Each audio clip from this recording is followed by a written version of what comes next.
மீன் எடுத்து கொடுத்துரு. சரியா?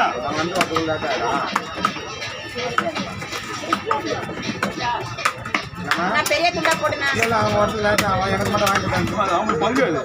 புரியுதா? இல்ல நான் அப்படியே மெல்லிசா போடுவேன்.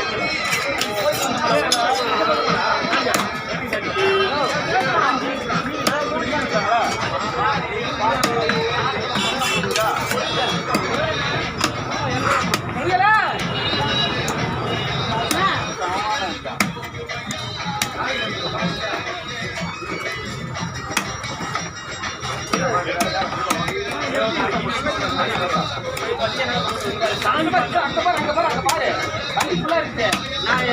நான்